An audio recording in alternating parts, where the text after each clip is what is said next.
My Lord Mayor, Mr. Voloshin, ladies and gentlemen, it gives me great pleasure to say just a very brief word or two.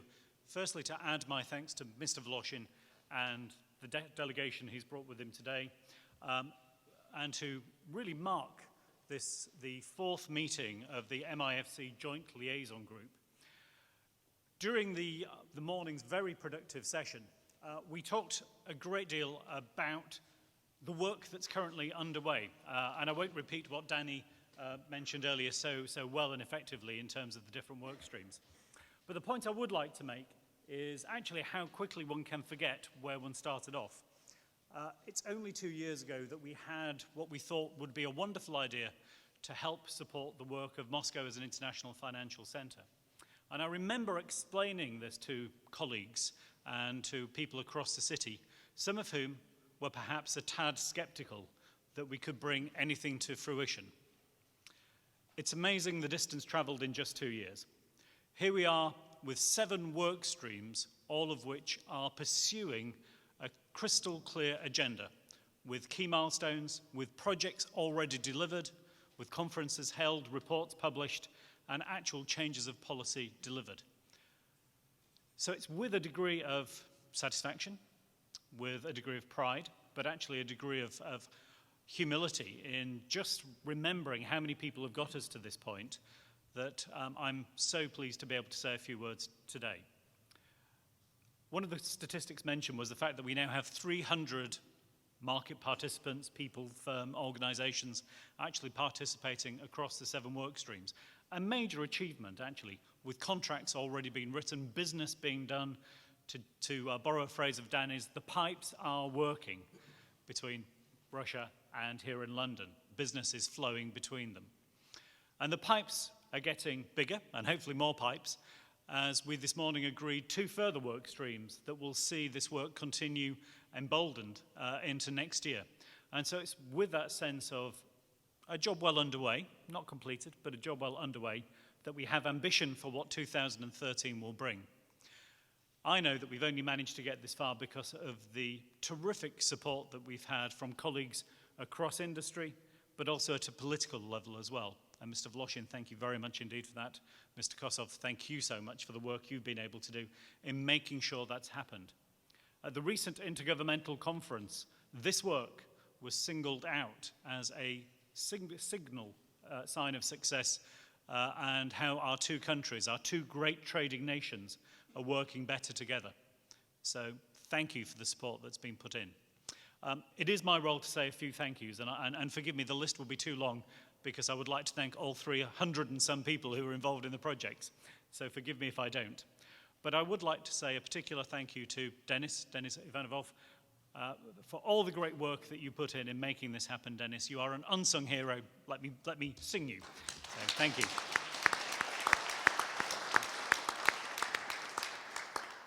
Today also marks a goodbye. As I mentioned a little earlier, we have had a terrific project manager making this actually happen in Lisa from HSBC.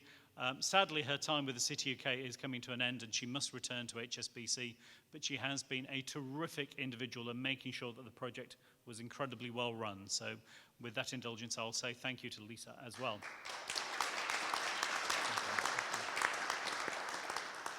And my final thank you is to the committee chairmen on both sides of the House who have worked tirelessly to produce the reports.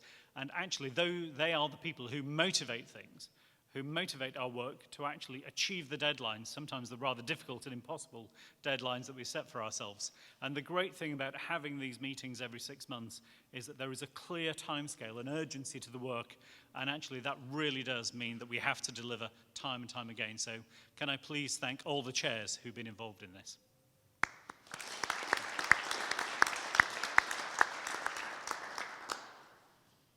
But sometimes these occasions are nothing without a gift or two. So we do have a small gift that Mr. Voloshin, and my somewhat less than lovely assistant, will now provide me with. Thank you very much indeed. Thank you. Thank you so much. Mr. Kosov, a small gift for you, just as a token of our appreciation. Thank you.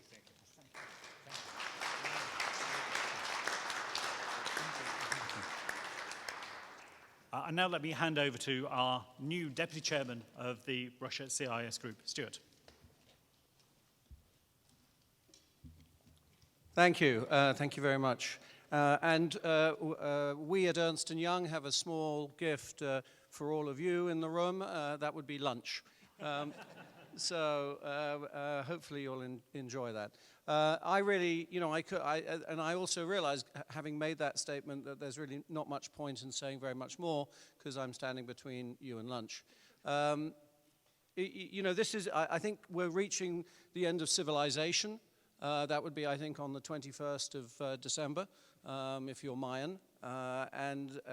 It's also the end of the year. Assuming that we get past the 21st of December, we can look back on this year as one of very solid achievement. I think I've been watching this from the sidelines, and the point that I also made at this morning's meeting, you sometimes get so involved in what you're doing today, you don't notice how far you've come. And particularly some of the stuff on the securities and derivatives areas really are very, very impressive. And as those businesses go into next year, it's really very, very impressive how far they've come. I think the only other point that I'd make, and it relates really to this image, and I was watching Family Guy. I don't know if anybody else watches Family Guy, but there's a superb episode where they arrive in Moscow. They come out of the Moscow airport, and there are all these bears on unicycles drinking vodka. And the two characters say to each other, "Oh yes, this is Russia." They're all bears on motorcycles drinking vodka. I think we have to get rid of that concept. I mean, one of the most important elements of that, I think, one of the simplest things to communicate is the growing middle class.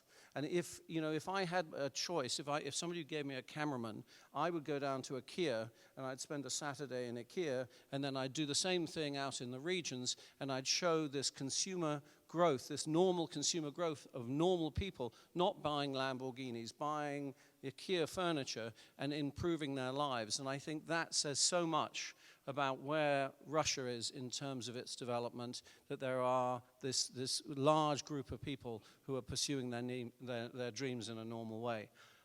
It links, of course it links, to an Ernst & Young attractiveness survey, which is, I can't see it on the tables, but it's available just outside, I guess, that one of the simple statistics, 78% of firms that are already here say they want to stay here or increase their operations. Those are people that already know what Russia is.